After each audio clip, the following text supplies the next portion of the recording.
When I last spoke in this chamber 12 months ago, I had just inherited a nation in crisis.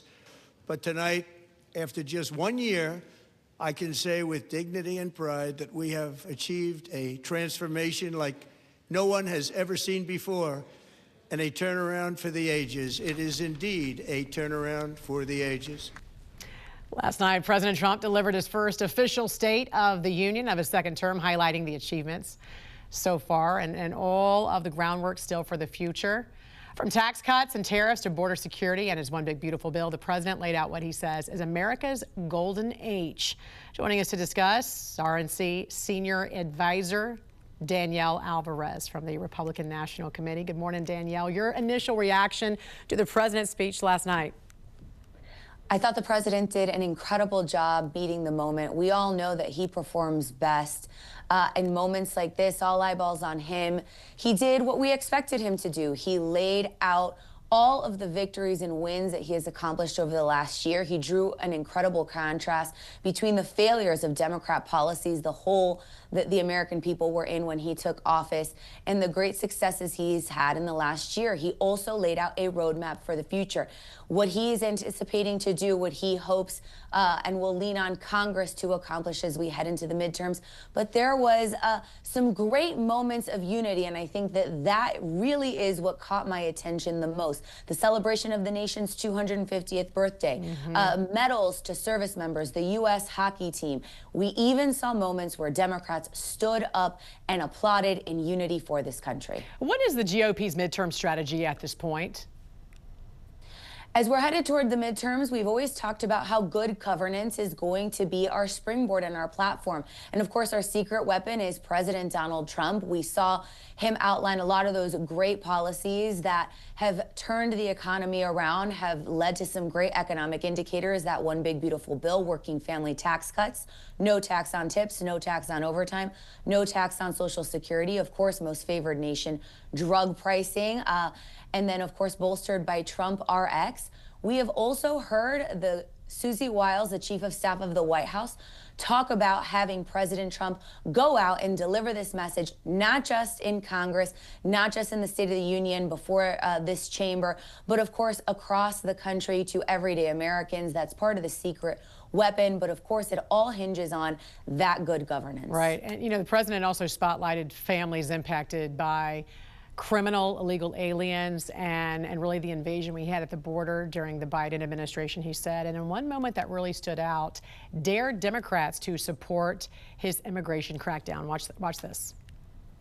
If you agree with this statement, then stand up and show your support. The first duty of the American government is to protect American citizens, not illegal aliens.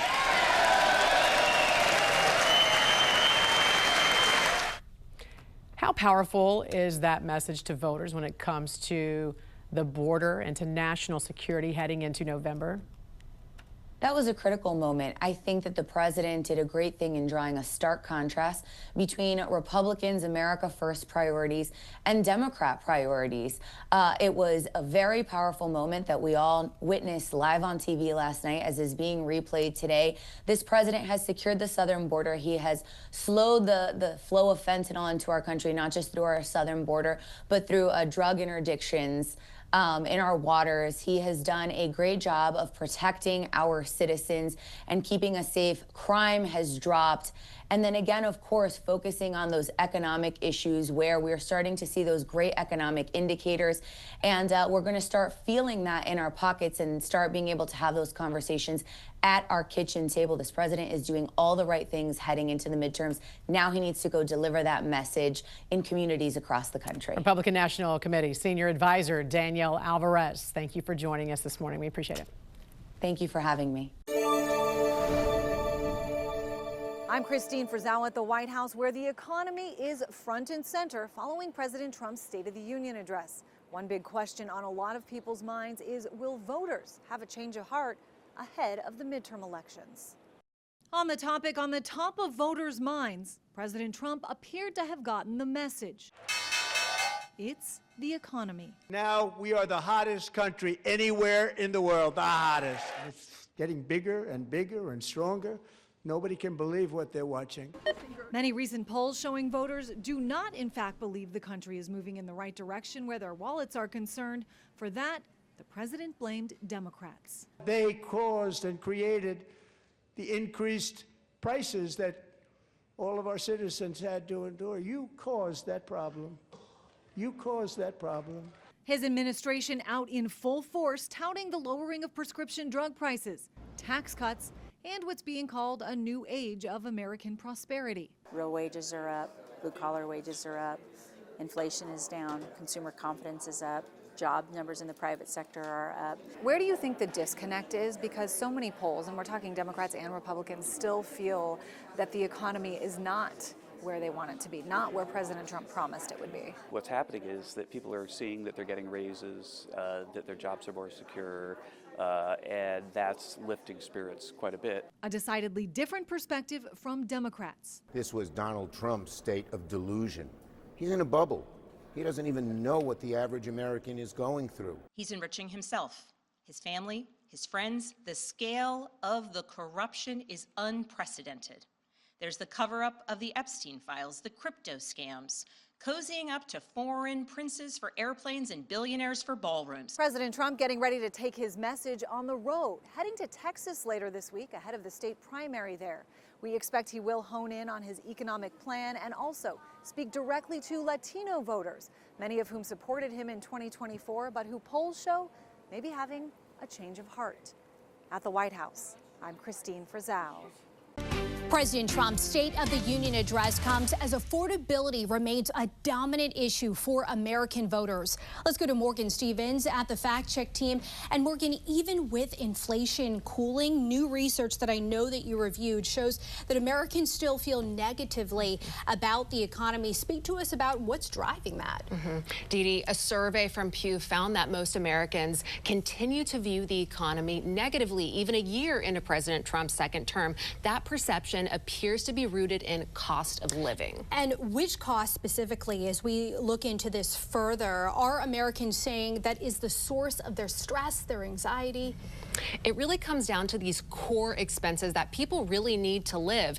AP NORC data captured in 2025 shows that most Americans say that groceries are a source of financial stress. Next is the cost of housing. Then people are stressed about the lack of money saved and their income. They also mention the cost of health care, credit card debt, child care, and student debt. Well, you mentioned credit card debt, and that's a big one. People reaching for that credit card and taking on more expenses. How have Americans' spending habits changed, if at all?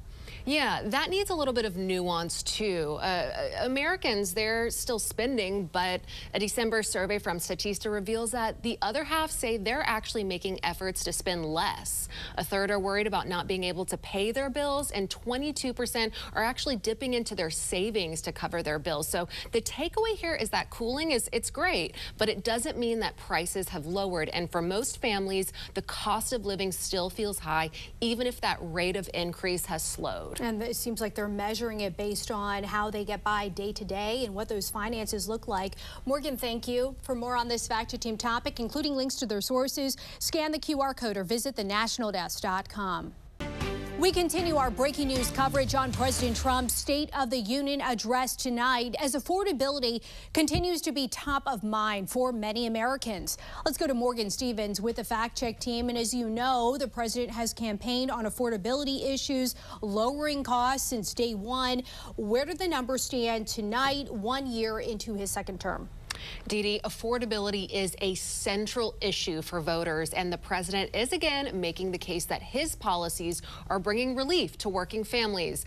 Data shows inflation has cooled, but it hasn't disappeared. The Consumer Price Index, which measures inflation, dropped 2.7% in December to 2.4% in January. That's a 0.3% decline. So that is a sign price increases are slowing, but it may not be enough yet for Americans to really feel it. So unfortunately, cooling doesn't mean cheap, and prices are still significantly higher than they were before inflation peaked in June of 2022. So if inflation is easing and Americans, as you just mentioned, they are saying that they're feeling squeezed, which items in particular are still elevated in price?